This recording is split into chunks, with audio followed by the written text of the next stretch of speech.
আজকে আমরা জানব ভারতের মুঘল শাসনের ইতিহাসে প্রথম সম্রাট এবং মুঘল শাসনের প্রতিষ্ঠাতা সম্রাট বাবর সম্পর্কে। 1526 সালে পানিপথের প্রথম যুদ্ধে ইব্রাহিম লোদিকে পরাজিত করে জহিরুদ্দিন মোহাম্মদ বাবর ভারতবর্ষের মুঘল শাসনের গোড়াপত্তন করেছিলেন। 16 শতাব্দীর শুরু থেকে এই নতুন রাজবংশের গোড়াপত্তন ইসলামের ইতিহাসে এক গৌরবোজ্জ্বল অধ্যায়ের সূচনা করেছিল। মুঘলরা ছিল মূলত চেঙ্গিস খানের বংশধর এবং এরা ছিল মূলত মঙ্গোলিয়ার অধিবাসী। জহিরুদ্দিন মোহাম্মদ বাবর মূলত 1483 খ্রিস্টাব্দের 14 ফেব্রুয়ারি মধ্য এশিয়ার দেশ তুর্কিস্তানের পারগানায় জন্মগ্রহণ করেন। তার পিতার নাম অমর শেখ মির্জা এবং মাতার নাম কুতুলুক নিগার খানম। বাবর তার আত্মজীবনী বাবর নামে নিজেকে চাকতাই তুর্কি বলে পরিচয় দিয়েছেন।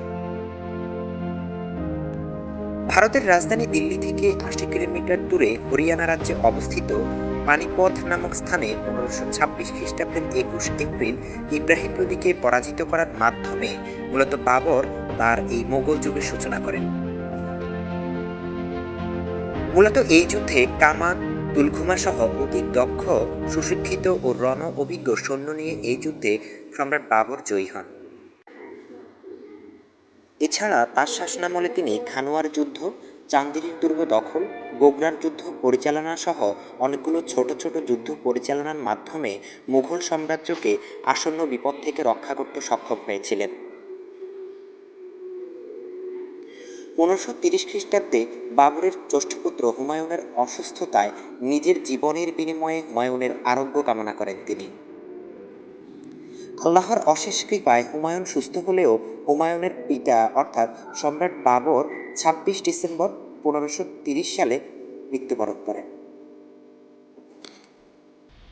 পরবর্তীতে তার অন্তিম ইচ্ছা অনুযায়ী তার দেহাবশেষ কাবুলে স্থানান্তর করা হয়। বাবরের শৌর্য এবং বীরত্বই বাবরকে মোগল ইতিহাসে চির অম্লান করে রেখেছে।